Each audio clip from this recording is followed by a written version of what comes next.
Hello friends, today we will study Drug Price Control Order which was passed in the year 2013. Now as the name it indicates, this order or this act was passed with an intent to control the price of certain drugs which are very essential for the human beings or human use. Now if you see the history of DPCO, it was replaced many times. 1966 was replaced in the year 1970, then in 1987, then in the year 1995, and finally in the year 2013. Now, why so many changes? Because if you see any law once passed, they need to do certain amendments or whatever the changes, orders given by the government, that has to be included, and that is further considered to be as a new law. Okay, so if you see DPCO 2013 have certain new inclusion, it was an important amendment made in the year 2013. And what is that we will see now. So first, if you see Drug Price Control Order or this act, it was first considered to be as an essential commodities. Essential means the need required every day. Okay, so this act was helping to fix the prices of certain drugs. Okay, but the government found that though there were so many acts, or you can say Essential Commodities Act, which was passed to fix the price of certain emergency or essential drugs, still there was black marketing, or you can say still the essential drugs were not affordable. They were not available at the price which can be easily affordable or can be easily consumed by the people. Now, what was the reason? There were many reasons. You can say there was a competition in the market. So one reason I will tell you.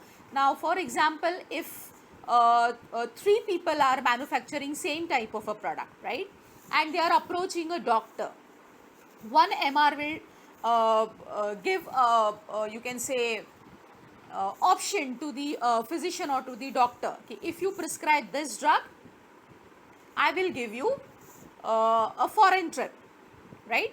So in such way, what happened? The prices of the, now from where this foreign trip will be sponsored, right? The company will not bear all these expenses. So who will bear? Consumer. The people will bear, isn't it? And so it was seen by the government in this way. The prices of the essential drugs, though they were manufactured at low cost, but it was available at a very high cost for the people. And so government decided to limit the profit of the pharmaceutical companies.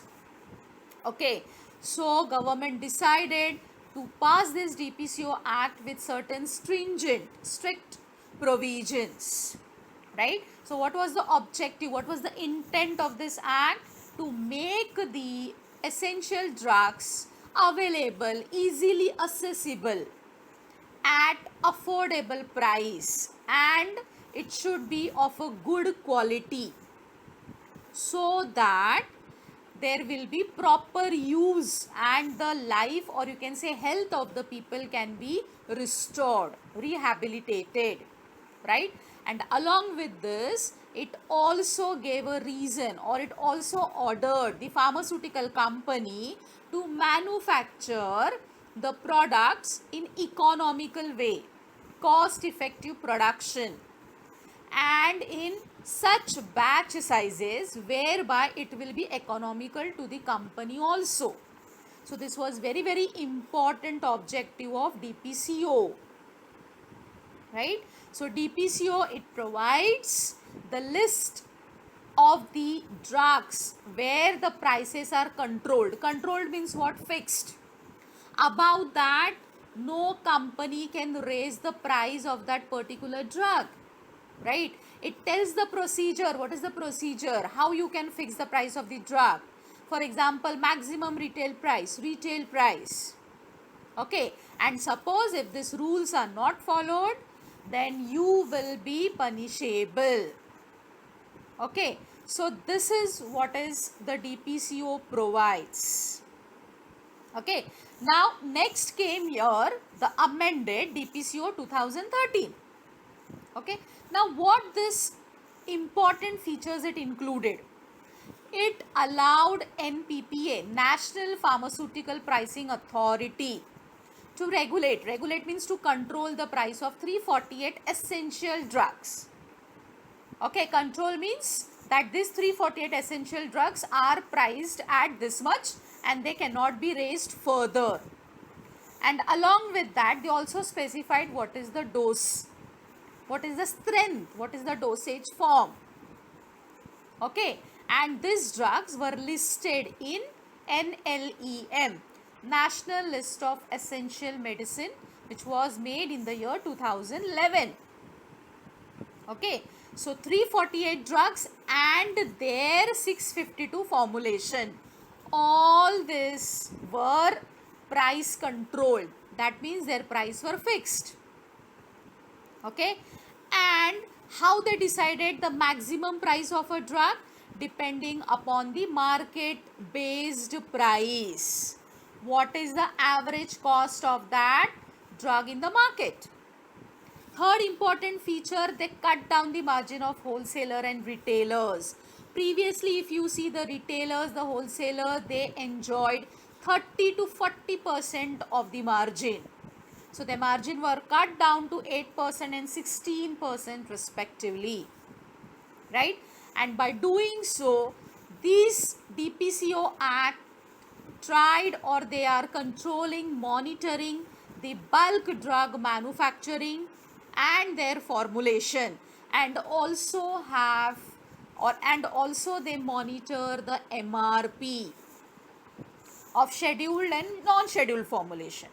So that is what next we will see. What do you mean by a scheduled formulation? Now scheduled formulation means what? All that drugs which are under DPCO, which are mentioned under Schedule 1 of DPCO, their strength and their dosage form is given. Okay, so that type of drugs are called scheduled. For example, amoxicillin capsule 250 mg. So 250 mg and capsule, right? Strength and dosage. Now this is listed in Schedule 1. So it is called a scheduled formulation. But those drugs which are having less dose or are less strength or are in a different dosage form.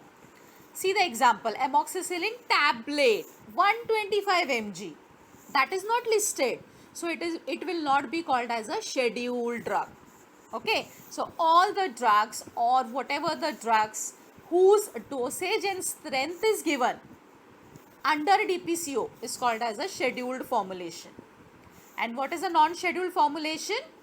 That means all those drugs which is not under first schedule, right, or which is not listed under the National List of Essential Medicine, all that come under non-schedule. Example, aceclofenac, norfloxacin, rabeprazole, all these are non-scheduled formulation. Then one more concept is there. What do you mean by new drug or new formulation? Now, according to this DPCO or according to the NLEM list, the drugs or the formulations which are specified or which are under schedule, which dose, that is the strength and dosage is given, all that are called as a scheduled formulation. And if you mix this scheduled formulation in combination, you will get a new drug, a new formulation. Example is listed here. Paracetamol 500 mg tablet, scheduled formulation. Diclofenac 50 mg tablet, scheduled formulation. If you combine these two, you will get a new drug. Right? So this is a concept of a new drug or new formulation. Now next important is how to do the pricing of scheduled formulation. Now the very important criteria is ceiling price. Ceiling price is highest price that you can put on your drug, right? So to fix a price, first we have to calculate the average price, that is PS, we will give to the retailer. So PS is equal to sum of all the prices of all the brands, generic versions, whatever it will be there. For example, 100 paracetamol brands are there. So that total price, average price divided by number of brands. So average price maybe for example 50 rupees divided by 100, that comes to be PS. Okay. Now we want to calculate ceiling price, the highest price I can put on my drug. Now once I know the average price PS, that multiplied by 1 plus M divided by 100. Now what is M?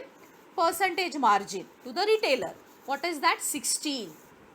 So in that way I will calculate ceiling price and I will put that ceiling price, or I will incur that ceiling price on my particular drug. Okay. Then next comes your maximum retail price, MRP.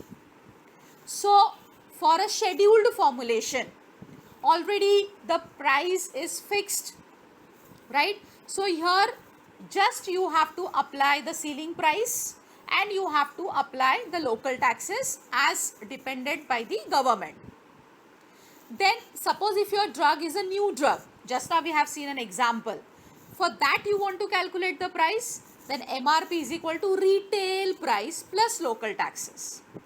Now we know what is the ceiling price, how to calculate, but we don't know how to calculate the retail price. So to calculate the retail price, we have a formula. RP is equal to MC means material cost, CC means conversion cost, PM packaging material, PC packaging cost multiplied by 1 plus MAPE. MAPE means maximum allowable post manufacturing expenses. That means after production, what is the cost? Right? That means you are bringing your product into the market. So what is the cost for that? Right? And ED means your excise duty, if any. So in that way we will calculate retail price and we will put in the formula, we will get MRP for a new drug. So above that MRP you don't have to charge any cost. Okay. So if you see, my friends, we will see here certain case studies. Now what here has happened? The prices has been controlled, right? The people, the company, they are not able to gain much profit. So what these companies did? They changed their, or they replaced their actual, or you can say active pharmaceutical ingredient. See here the case study, Pfizer. It changed its composition of B complex, right? Bicosuls, we know, very well known, right? But what the government did, it brought all the B complex under its control. Secondly, Esiloc RD of J Chemicals. So ranitidine was price control. So they replaced ranitidine with omeprazole, but they did not change the brand name. Similarly, Cetirizine D of Sun Pharmaceutical. The price control drug was seroephedrine. They replaced that drug by phenylephrine, which was not price controlled, right? Normet of Emcure. So Normet means it contains norfloxacin.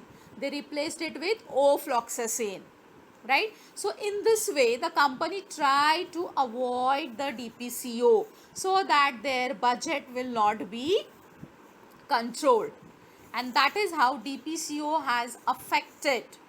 Okay, it is beneficial for the people in some way or some way where the essential drugs are strictly available, made accessible and affordable.